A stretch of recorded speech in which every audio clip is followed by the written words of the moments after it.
Aidan Andrea Msigwa. Nina kampuni ya Mdimi Investment. Lakini kampuni kama kampuni haijaanza kufanya kazi rasmi, nafanya kazi kama Aidan Msigwa, lakini nimeungana na kampuni. Lakini huko nakoelekea ni kwamba nahamia kwenye kampuni. Shughuli za uchimbaji nimeanza kitambo kirefu sana. Kwenye maisha yangu naweza kusema nusu ya maisha yangu mimi nimefanya kwenye uchimbaji. Kwa sababu nimemaliza shule mwaka 1989 mwezi wa 10,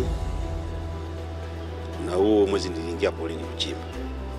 Kwa hiyo 89 ile mwezi wa 10 mpaka unafika leo hii 2025, mimi shughuli zangu ni uchimbaji tu. Siku za nyuma tulikuwa sisi kwa upande wa watu wa Chunya tulikuwa tunaona wenzetu wanasoma, tunasoma pamoja na wenzetu wale kaka zetu wanasoma huko mbele, lakini tunaona wanachelewa kusoma huko, ila hao wenyewe hawasomi, hao wanaonekana wana hela. Kwa hiyo kwa tunajiuliza, hivi ukisoma si utafuta hela, na ukikatisha kwenda moja kwenye kwenye kuchimba utapata hela? Kwa ndio hicho chenyewe niliamini mimi kwamba nipige shortcut, lakini sasa najuta hivi kwamba elimu ni ya muhimu na unapata tabu, kwa sababu wanakuja wageni gani. Sasa mimi ningeenda nchi za nje na utakuta nimebeba watu kama wanne, huyu ataongea Kichina, huyu aongea Kiingereza, yani hivyo yani. Kwa hiyo kidogo naumia, lakini kilichonipeleka sana ni ile tamaa tu kwamba mbona wale hela ndio ziko huko kwenye dhahabu, kwa nini mimi nisiende hivyo? Basi nilienda moja kwa moja. Miaka ya nyuma ile miaka 1990 tunakwenda 90 mpaka 99 ile tulikuwa tunafanya shughuli zangu sana kule kwenye ule Mzira Ifumbo kule.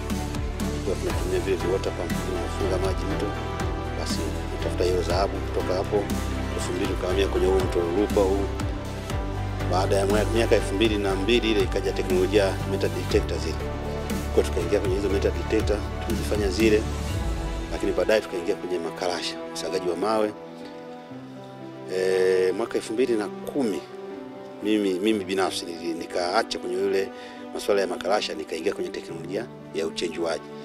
Kwa Chunya hapa mimi naamini ndio muasisi wa shughuli za uchenjuaji. Namshukuru Mwenyezi Mungu, japokuwa sio kwa malengo, lakini namshukuru nasogea.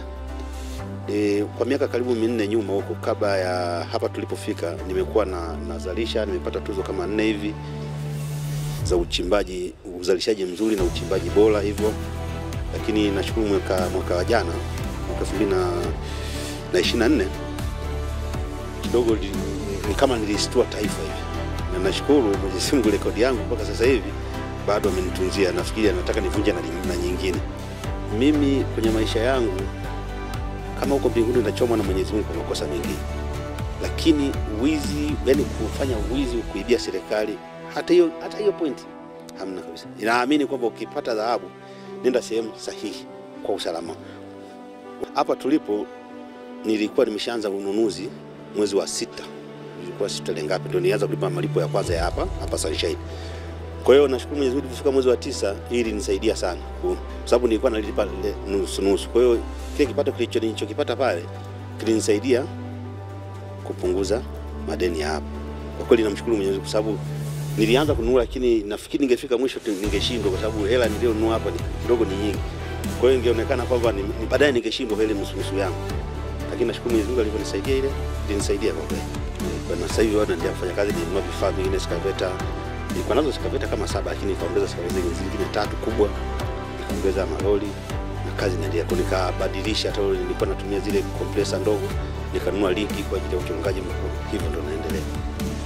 Mimi nafikiri baada ya lile tukio, na mimi hata Chunya imeona ongezeko kubwa sana la watu, na mimi nashukuru kwamba nilionyesha kwamba kumbe mali ipo.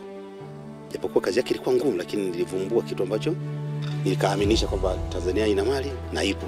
Kwa hiyo nashauri tu, na ushauri hasa wanachunya wenzangu, kwanza tusifike sehemu tukawa tunaogopa. Mali iko Chunya, tuongeze bidii, tushirikiane na wageni, tuje tufanye kazi. Mwenyezi Mungu ametupa mali, tufanye kazi ya kuchimba. Ni kuchimba, tuchimbe, tutafute teknolojia, naamini tutafanikiwa, ila mali ipo.